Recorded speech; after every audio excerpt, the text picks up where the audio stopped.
You're listening to the AFTERBUZZ TV network, now the largest new media platform on the web, and your #1 source for after-show entertainment. Very good, Johnson.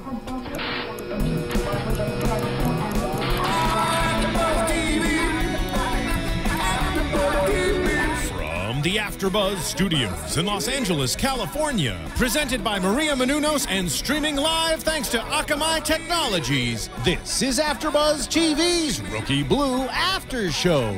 We'll break down tonight's episode and get you all the latest news and gossip. And now, another post-game wrap-up show for your favorite TV show. It's AFTERBUZZ TV's Rookie Blue After Show. And so they say. Oh, this is such a somber song. Somber. I think it's so great. Hey everyone, welcome to the Rookie Blue After Show here at AFTERBUZZ TV. I am Tiona Hobson. Oh, this is season 5, episode 8, Exit Strategy. And I guess we have such a sad song because we're missing one of our co-hosts tonight. I'm lonely over here. Yeah. It's just me. Marissa Serafini is not here tonight, and she told us to wear blue. I chose to wear black because I'm in mourning. And I did Marissa. I mean, I'm wearing blue just in honor. Yes, in honor of Marissa. And why don't you tell everyone who you are? Well, I'm Yvonne Maisonette. yes. So it will just be the two of us handling things right now. Marissa, you are missed, and I'm sure she'll have something to say about this episode too, on all the YouTube comments and Definitely. stuff. So let's get into it. We're gonna start with Andy. She's being, or should we say mean Andy, as Gail referred to her at the end. Andy is a little bitter still about the whole Oliver situation and what happened last week with the case, and Oliver kind of, you know, what she feels is him throwing her under the bus. Did you feel like he threw her under the bus? Nope, I didn't. I didn't either. He was trying to protect her. He had to do what he had to do. And sometimes, you know, Oliver's such like the dad that, you know, sometimes parents do things and kids don't understand why until Called much tough love. Yeah, until later. And you know, Sam even knows it. He's like, okay, like he even knows she's just having her little tantrum. Yeah, and I love that Sam let her have her little venting session about it, but he doesn't really weigh in on the situation one way or the other. He just kind of lets her talk it out, and you know, she decides she doesn't want to confront Oliver. She doesn't want to talk to him about it. She's gonna put on a smile Act and it till you feel it. What's it act called? as if. Act as if. Act as if she is happy, and then maybe it will happen for her. Yes. It's not happening for her. She's really throwing a little fit, and she's pissed. Yeah, but her and Sam did have a really cute moment over coffee because he said, whatever gets you through the night, and she goes, you get me through the night. That was so I need cute. something to get me through the day. And then he gave her a kiss. Yeah. So that was really sweet. Yeah, that was They're being really sweet. They're being really extra mushy, a little sweet. mushy, yeah. And I just still don't know how I feel about them being two? back together because since they've been back together, we've only seen little snippets of their relationship. So to me, it still feels like it's brand new and like it's not actually happening. Yeah, but the thing with his dad that was... Yeah. I mean, I can see what you're saying, but the thing with the dad, you can see them going through it and developing and growing. Yeah, they're slowly growing. Yes. So it's just, I have to keep reminding myself that they're back together. Yeah, you're like, no. Yeah, I don't know why I can't just let that happen. I wonder why. Well, the whole day, Andy's kind of in a bad mood. Her and Gail are, well, she walks into a patrol meeting in the morning. She's late, and then she starts mouthing off, and Oliver is, you know, he doesn't want to be the bad guy. He doesn't want to be in this position. But he has to, right? Sometimes he's got to do his job also. Exactly. And the inspector has just told him, you know, he can't send off a special team with Steve Peck's crew for the raid. They have to send extra people into Swansea. Swansea. Yeah. Swansea. I'm sorry, Canadian fans, if we're saying this wrong.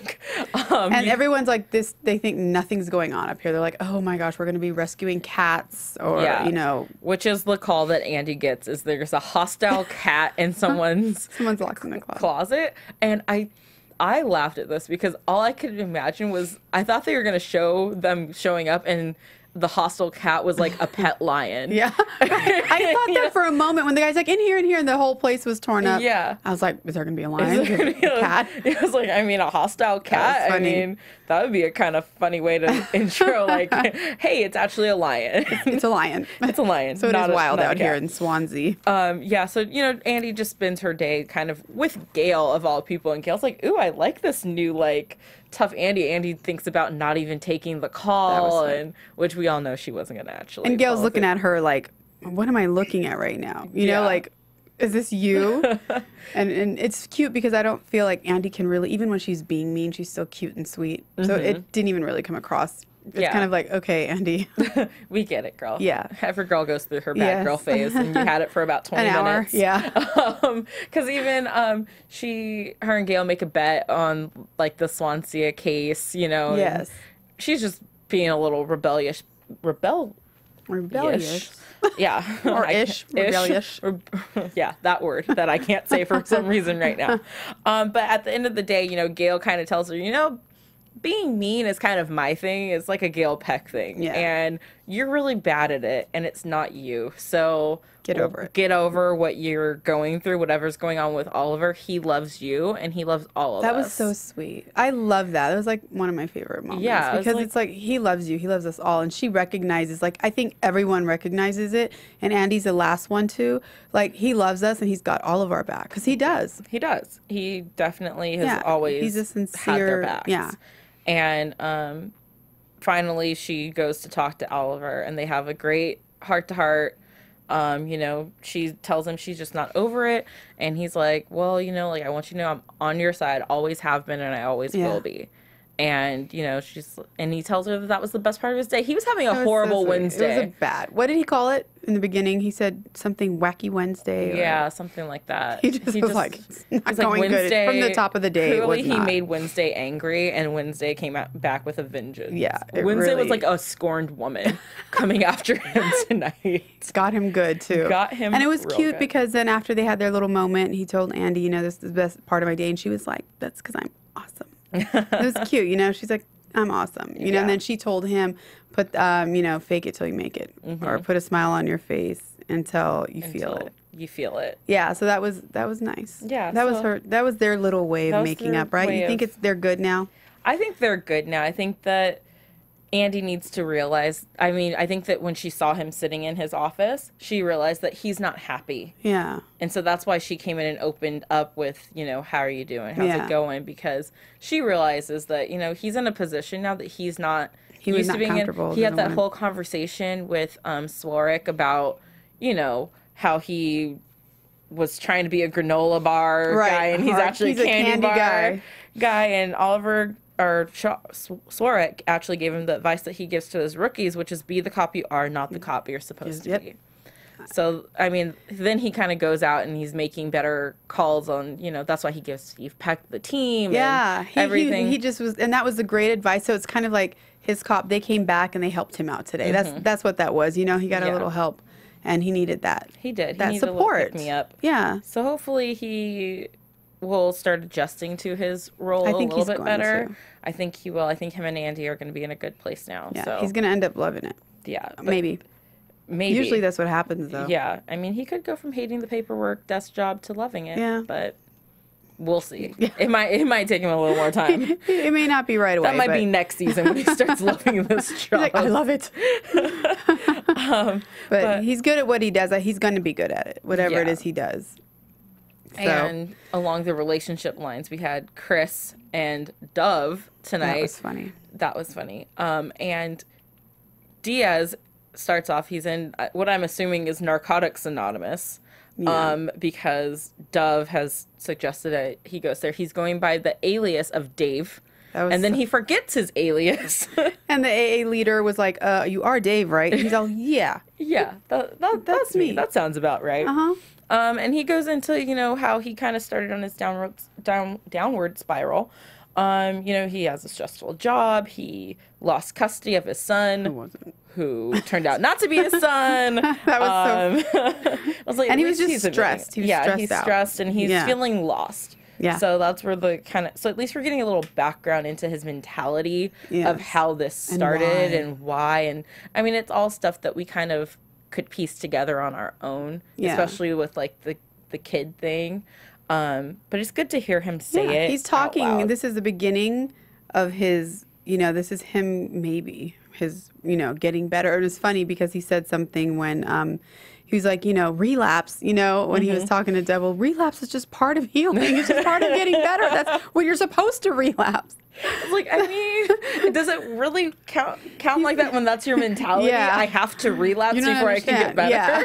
I don't think people strive for the relapse. Yeah. I think that it's like, supposed just to part be. of my, that's what he said, relapse is part of the recovery. I thought that was funny. And so that goes back to what I was saying about his emotions, also him talking and I feel lost. And that's also part of his recovery, is kind of acknowledging the things that are bothering him and trying to get to the bottom of why are you a coke kid? Yeah. Or whatever you call them these days. What do you call them? I don't know. I don't know. I don't have any friends like that. But, you know, one thing that Dove, you know, throughout the episode, he's contemplating if he should turn him in, like say something or not say something, because it is his friend. But then Dove has, you know, his brother that he's thinking of and how he held on to his brother's secrets. And he's like, hey, Chloe's suspicious now because I'm not spending time with her. Dove missed a meeting, an important coffee date with someone from intelligence. Yeah. About talking about the job, and like he's jeopardizing his career, his life. I mean, his relationship with Chloe, his career, everything. Yeah. And he gets a hold of it, you know, which I think is really good, that he sees what he's doing. He realizes that I'm hurting you. If I'm going to cover it up, he said, I'm going to lose you either way, whether I tell or whether I cover it up. Yeah. So, I mean, at the end of it all, he was going to go tell Oliver, but then Chris says he's going to go talk to him himself and that he'll probably get fired on the spot. And then fast forward like 2 seconds later, that's when Andy walks into the office. So I was like, I thought Diaz was going to talk to him. I thought so too. I think he might have been like, Dove turned around and he like bolted. I'm going to talk to him, all right? Maybe that's like, maybe he meant, I'll talk to him tomorrow. Because remember, his drug dealer did text him and say that he could pick up after his shift was over. So he had somewhere to be. He probably ducked out. I'm telling you, like, a Dove just blinked and he ducked out. He like rolled out of there. Rolled out.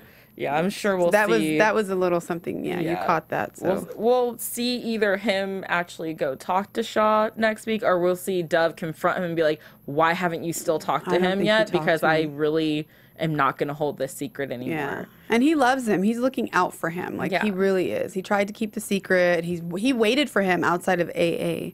Yeah. Or NA. He waited for him. And, you know, right at the door. So he cares about him, and he's going to... And clearly it's affecting things with Chloe because last week he missed her birthday because he was dealing with this. This week, I mean, poor Chloe, even outside of Dove, like, no one was really listening to her. She's like, hello, I'm over here. Yeah. You know, she's trying to talk to him. She's like, hey, we haven't had, like, just us in a while. Let's go. I want to talk to you. And he's like, not tonight. Just... I honestly think he should have been able to been like, let me just spend a few moments with her, go have a coffee, whatever, because it's like he's going a little overboard with that. Just because you're like, you can have problems, but I don't think he should be ignoring his girlfriend. Yeah, but I mean, like at the end of the day, too, he did have a stressful day. Like he was in a house with gas leaking. Yeah, that's true. You know, like he could have passed out, and he saved a couple lives. Busted through a wall. Yeah, he busted through a wall. He had a kid try to blow his brains out. I mean, it was a long day. Maybe talking wasn't the... Yeah, maybe you're right. He just wanted to go home and watch some Netflix. I think you're right. He wanted Chloe to just, doesn't know all... You know, she knows, but she doesn't really know. Yeah. Talking was like the last thing that I would want to do after that day. Okay, you're right. Yeah. You're right. So I understand a little bit, but at the same time, I mean... The fact that, I don't know, maybe we just didn't see it where he acknowledged that he missed her birthday, because I'm not sure if this is the day after her birthday or how much time has passed in those days, and if he ever even realized that he missed her birthday. I'm thinking not. And she didn't say anything, and then it'll come up later. Because if she never said anything, then he still doesn't know that he missed her birthday. That will explain why maybe, well, I guess that'll be predictions, but that, you know, I think that's going to lead up to her feeling a certain way, and she's going to be feeling ignored. I mean, she must already. I would feel ignored if that were me. Yeah, I mean, and because think about it, she also has recently gotten out of the hospital, you know, from her near-death issues too. Experience, and now her boyfriend, who at first wasn't touching her because he thought that he didn't want to overexert her head, he didn't want to overexert her. He wanted her to take it easy, and now she's being ignored again. It's just like boom, boom after the right after the other. After she almost died in the hospital, and so she's found out that she has a husband and all this stuff. There's a lot going on. Oh my gosh, it sounds like a reality show. It's a lot. I can't keep up. Like, wow, Chloe and Dove got some drama going on. Like, they need a reality series going on with those two. And now Chris comes and stirs it up and messes things up. Stirring up the pot. Stir it up like butter. Yeah. So let's talk about this crazy robbery that happened in Swansea. We're still not sure how to say that. Swansea. Okay. So they get a call. Dove and Diaz get a call. Whoa. Yes, okay, I said Dove, that right. Diaz, yes. Yeah, I always Chris say their names wrong when I try to say. Yeah, Chris and Dove get a call that a car has been idling for like a ridiculous amount of time. And so they get there. The first thing Chris says is that it smells like coconuts inside the car when he turned it off. I thought that was going to mean something. I did too, and it never turned out to mean anything. So what was the point? Because I thought it was going to lead to Jacqueline. Yeah, I thought it was going to lead to like masking the smell of something else. I thought it was like the perfume of a woman about to go on vacation. But maybe that's what that was. It smelled like coconuts because they were about to go on vacation, so they had their coconut oil or something. Yeah, that's all that was. Now that they go inside and the house has clearly been kind of like ransacked a little bit, and they find locked in the recording studio. They find the dad whose name was Yvonne. Yeah. And he's like, "Oh my gosh, thank you. This door, it locks. It's broken, so like you can't open it from the inside." Right. And the robbers locked me in there. And he's like, "I got home. My wife and I were about to go on vacation. Our stepson's at school right now. I left my passport here, so I came back, saw that the place was like a mess, and I ran to my studio to make sure they didn't steal any of my equipment." Yeah. They locked him in. And then they locked him in. My question, because I know that we find out later that he's like a drug dealer or a weed dealer and all that stuff, and that's what he was actually check on. Really? That's the one thing you're going to go check on your weed right now? Your weed? I got to make sure my weed is there. I had to get to my studio. I mean, there's a lot. That was a nice house. It was a nice house. They have a lot of nice things. But I guess all that stuff is recoverable from insurance, but weed may not be. You can be like, yes, farmers, I also had some weed. I mean, I had some weed, so can, include that. So that's why maybe, because everything else was replaceable but the weed, and then his dealers get all mad at him. Yeah, I guess. Yeah. But then we find Seth in his room. He's tied up with a bag over his serious stuff, like bag over his head. Really, he's hyperventilating with a telephone cord. Mm-hmm. He was supposed to be in school, but he ditched because he went and bought some new gaming system. And now that was stolen. And Seth makes like this long list of stolen items, and he's like, the robbers never went into the studio. And also on the long list, it's like nothing really valuable that was stolen. It was just like silverware. Yeah, and, like, that was weird things. when he said that too, like silverware. That's the first indicator to me that either these robbers didn't know what they were doing or it was an inside job, and why I kept saying the son has something to do with it, because there's a whole recording studio with expensive equipment, TVs. Yeah. Like, if you're coming in and robbing someone, like, you're going to take that stuff. Silverware is not at the top of the list, I don't think. Even the nicest of silverware. Yeah. I don't think it really goes for that much anymore. Maybe back in the day. And I don't think, people who break into people's houses are knowing the value of silverware, like what type is worth something. Yeah. So, no, that's a little weird. I mean, it was a little weird, right? Yes. Sorry.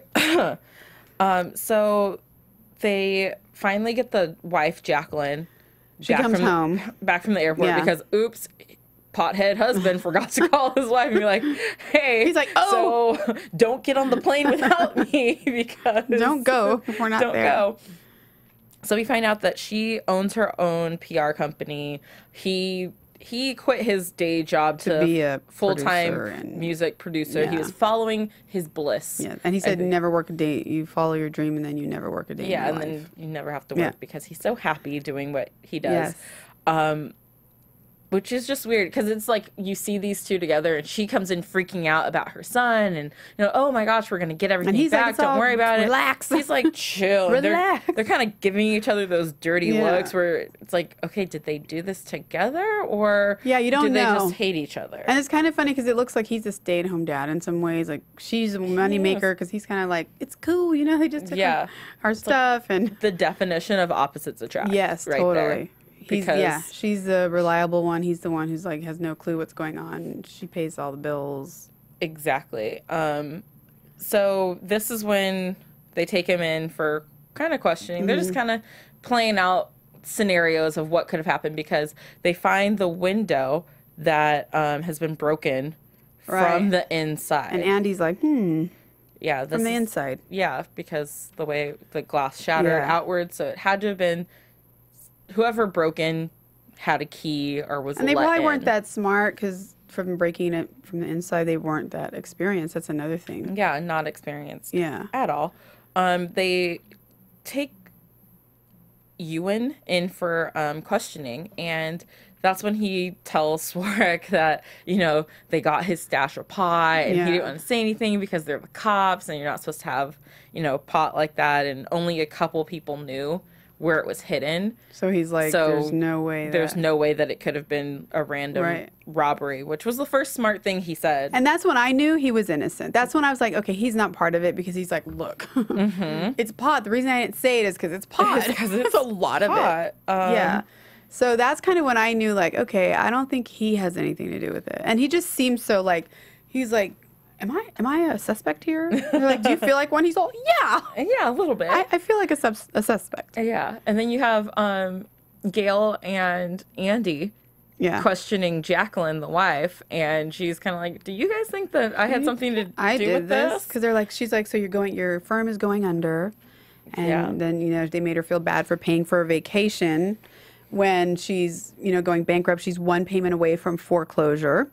So she's losing the house. And then Yvonne doesn't know this because Yvonne's chilling, playing his guitar, producing things. For friends. Not for even, friends, he didn't even say for musicians. Yeah. He's like, for friends. And just whoever wants some music. Whoever wants some. Yeah. Just call him up if you want a track. Maybe just, like, listen to. Call him up. Smoke some weed. And make me the Tiona track. That's what he's doing. He's in there smoking pot and making music. And he has no idea that the house is one payment away from foreclosure. And that the PR firm, she's about to lose it. Yeah, so but they always pay their homeowners insurance was the key and why they were kind of suspects because stage of robbery and then you get everything's covered. That's covered. Yeah. Can't make your mortgage. You can make that insurance But we find out from Jacqueline that once, you know, Gail drops the bomb that her husband had weed and sells weed from their recording studio, she tells them that she had a hidden nanny cam put in because she thought he was cheating on her with all the people coming in and out of the studio. That's really funny. So Dove finds the nanny cam, puts it up. We see who took the weed from the safe area. And that's when Seth walks in. Yeah, and he sees that, and it's clear that he knows the person. We don't know how he knows the person. He looks like a young guy, so it's like, okay, clearly. And he freezes. He walks in like he gives it away. No, like, I don't know anyone. I don't know him. And this is when Andy also said on the phone to Dove, I believe, that there was a gun in that safe. Yeah. That he had a gun in the safe. It's perfectly legal. It's perfectly legal. They had all the paperwork. And then they said they couldn't find it or something or couldn't see it or remember, didn't he say that? Like, where is the guns? There's, go get it or something. Yeah. They said something. Yeah. And so then we hear a gunshot because Seth has left the room. And Seth tried to kill himself. And this is where things kind of got really crazy because he sees the guy who broke in. He lies and said he doesn't know him. And then he disappears. Upstairs. And Dove and Diaz are supposed to take the nanny cam footage back to the precinct, and they're like, we'll have this guy ID'd by the end of the day, and like you'll get your stuff back. And then Seth runs upstairs and attempts to commit suicide because, as we found out, because he's in shock and he's talking to Dove, he's like, it's my friend Tim Crockett. He planned the break-in, and then like Yvonne came in, they panicked, they locked him in, they tried to stage the whole thing. Tim said, you know, like nothing was going to happen. They were just going to take a little money for them to get away.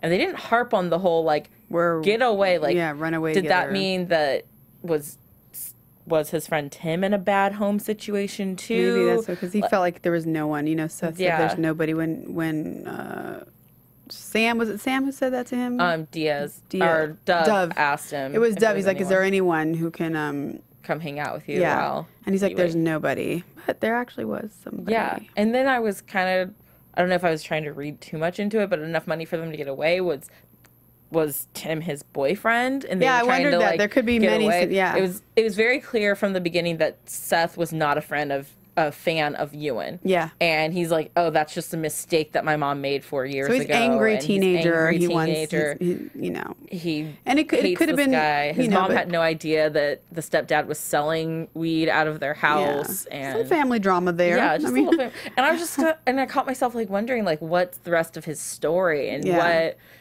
really caused this? Because if all you were doing was robbing your parents, I don't feel like the end game for you should be to go try and kill yourself. No. So I felt like there was something more deeper to that story. And more to that story. Whatever that reason would drive him to that. Yeah, he's angry with his stepdad. Then his father's not there for whatever reason.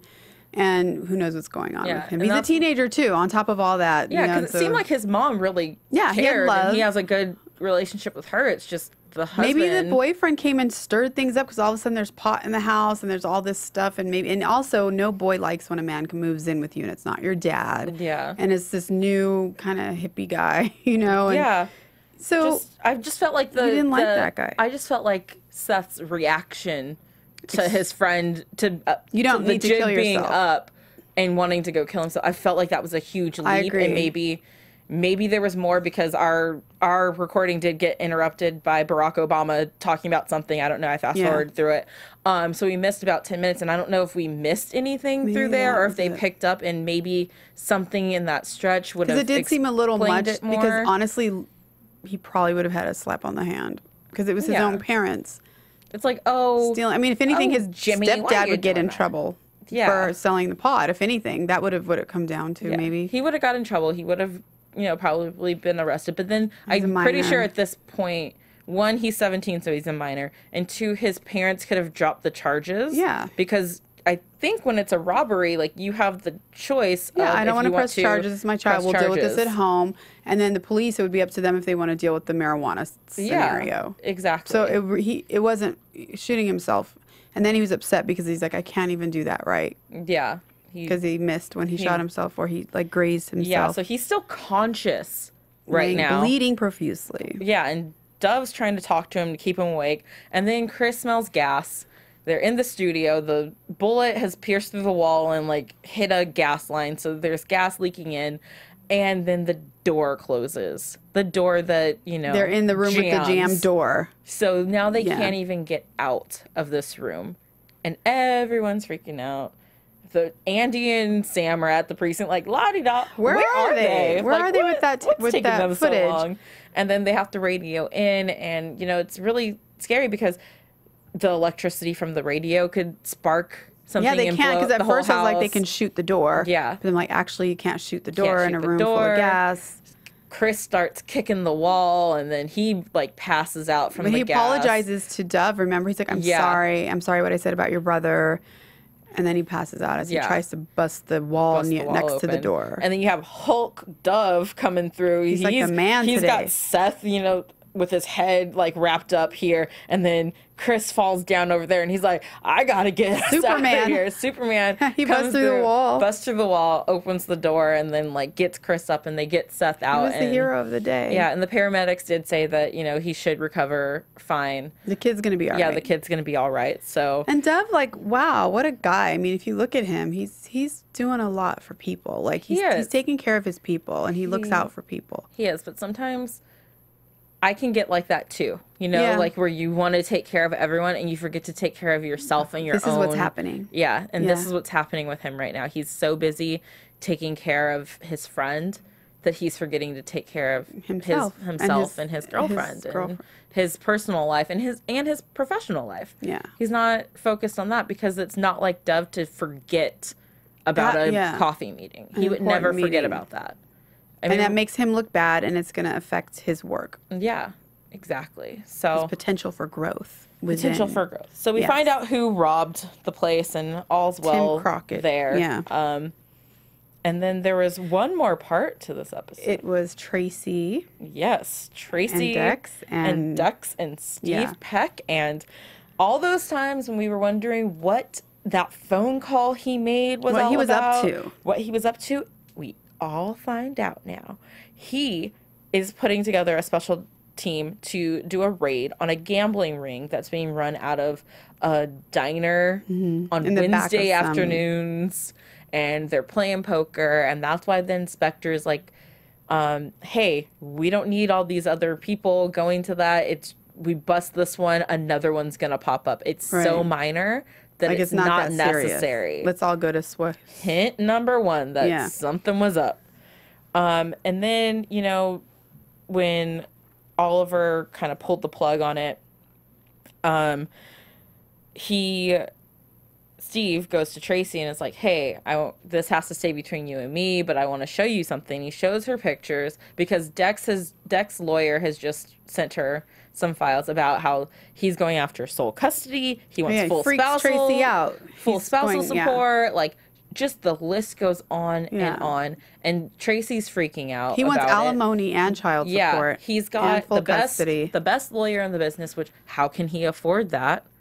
You know, because he was like, you know, don't worry, he's just trying to scare you. And she's like, no. You know, he's got the best lawyer. The best lawyer in town for this. Yeah. And how can he afford that? If he's asking for alimony, how can he afford that? Like, clearly he's up to something else. So Steve shows her, and there's pictures of him there gambling. He's like, I figured out how he's making the money for all this, and he's playing poker in these games, and he's not affiliated with the gangs or anything, but he's there every week gambling to get the money.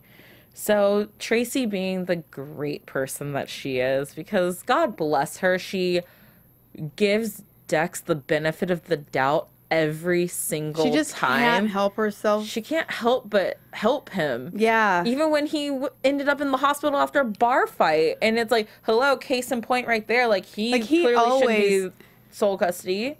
But it's like the father of her kid, and I guess that's what that is. That he's like, she always goes, and you know, and probably just what she continues, even though they're not together, she's still falling for him and his tricks or whatever. She's just continuously like trusting in him. Yeah, but Steve Peck's idea is, you know, we go there, he's there every single week. We arrest him, and then that puts him away for like 2 to 3 years. He cannot take Leo from you at that point. That's dirty business, right? I'm sorry. I think that's dirty business. I do not think that's right. Here's why at this point, I don't think it's dirty business. Because at this point, clearly the audience knows that he's been looking into this guy for a while. So it's clear that this whole operation was set up for this. But to Tracy, I'm thinking, if Steve hadn't have told you about this, it would have happened. If Steve wasn't the lead detective on this and someone else found this ring, it was still going to happen.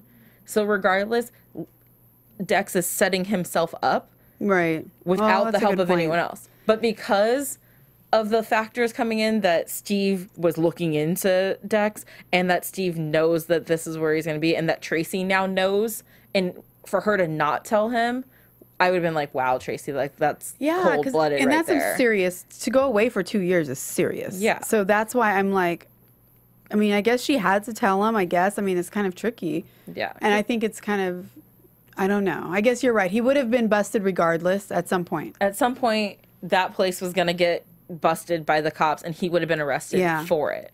And it didn't have to be from this precinct. But the fact that, you know, it was kind of, we find out later that, you know, Steve actually, this whole plan was around getting this guy caught. Yeah. That's what makes it because he'd been doing it way longer than he was assigned to doing it, right? So that's what makes it kind of dirty. But at this point, it's like, she doesn't really know that he was targeting Dex at that point. So do you think it's going to affect their relationship now? Because, I mean, that's... I think so. But Tracy also has to... I mean, what Steve isn't realizing is that you put Dex away for this, Leo's without a father. Yeah. And at the end of the day, I think that's what Tracy's trying to save, is that Leo loves his dad. Leo needs his dad. Even if he is a horrible human being to Tracy...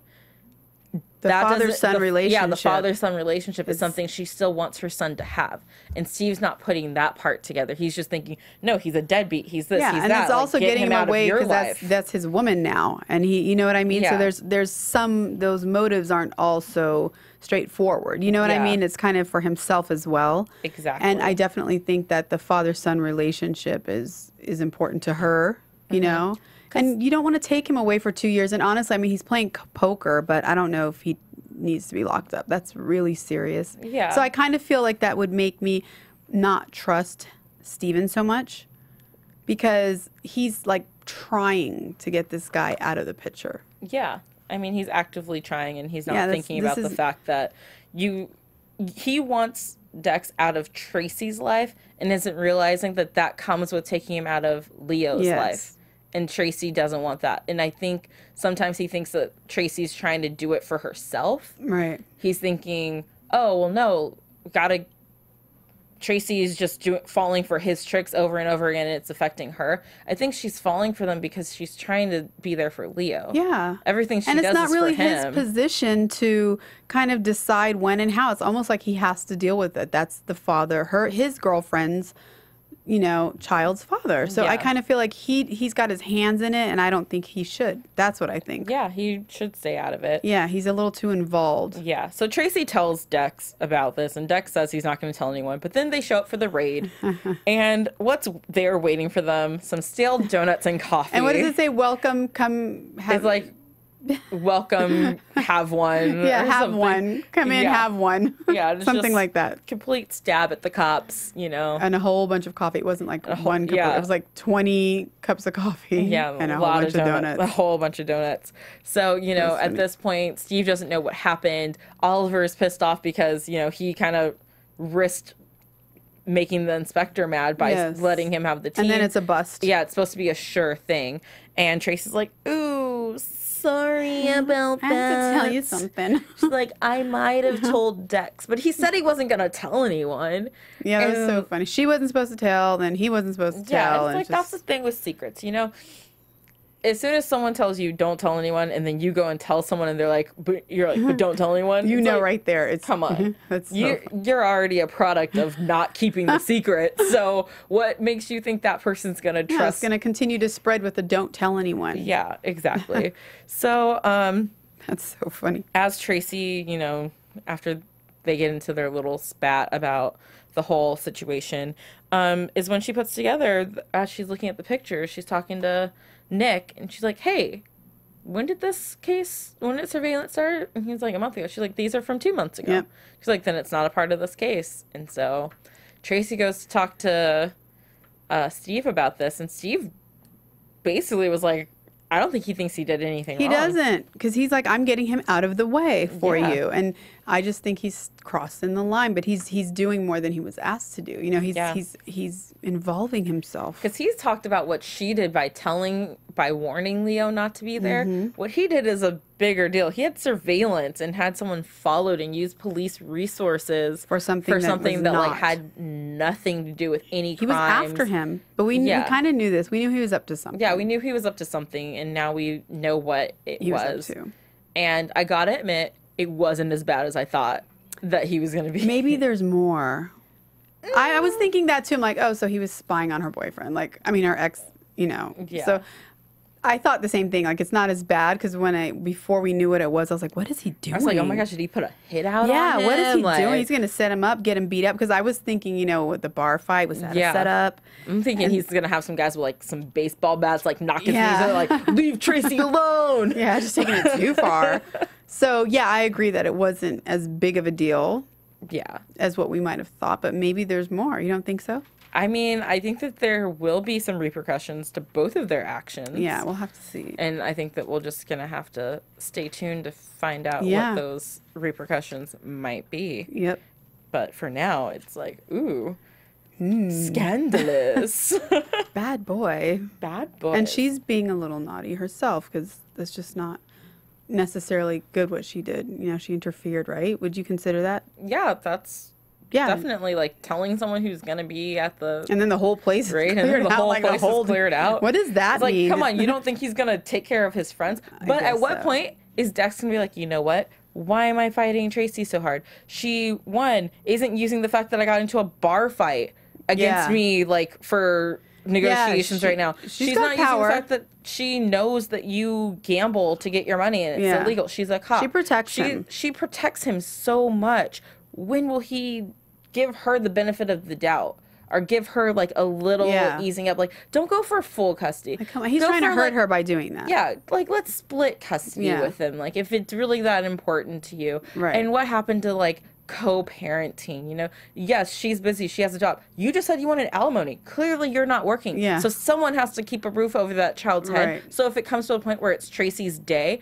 and she can't get off of work to go pick him up from school, Dex, go pick him up from school. Work together. Work together. That's what. Yeah, give they and need take. to work together. Maybe that's what will happen. Maybe this possible. will push them together too. Because I'm right now kind of mad at Steve. I think.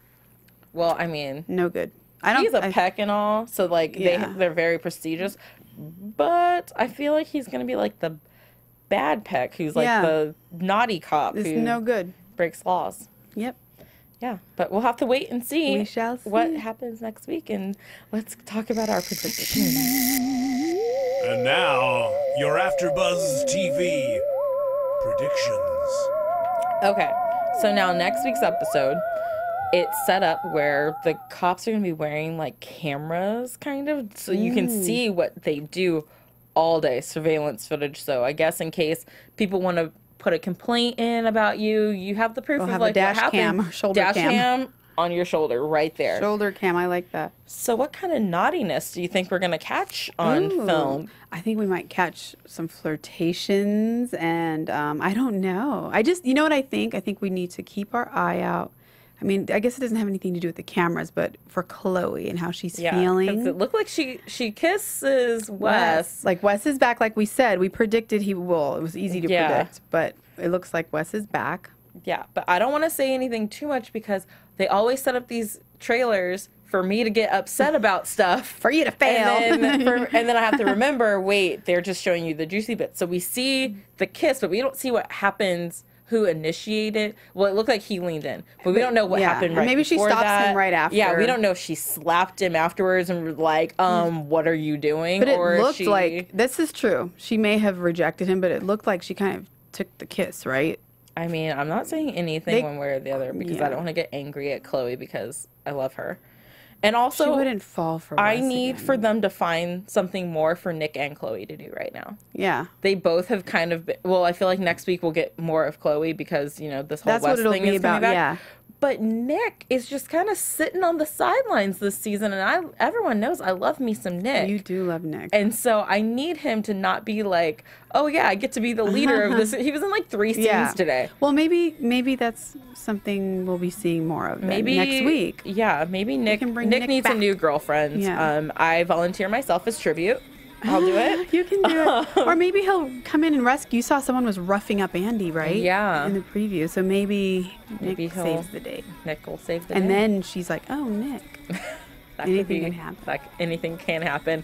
Make sure you guys let us know what you think is going to happen. Where can they find you on social media? You can find me at entertainmentcrush.com and on Twitter at Yvonne Maisonette.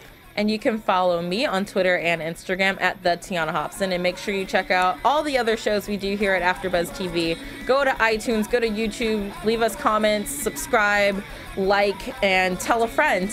And we'll see you guys next week. From executive producers Maria Menounos, Kevin Undergaro, Phil Svitek, and the entire AfterBuzz TV staff, we would like to thank you for listening to the AfterBuzz TV network.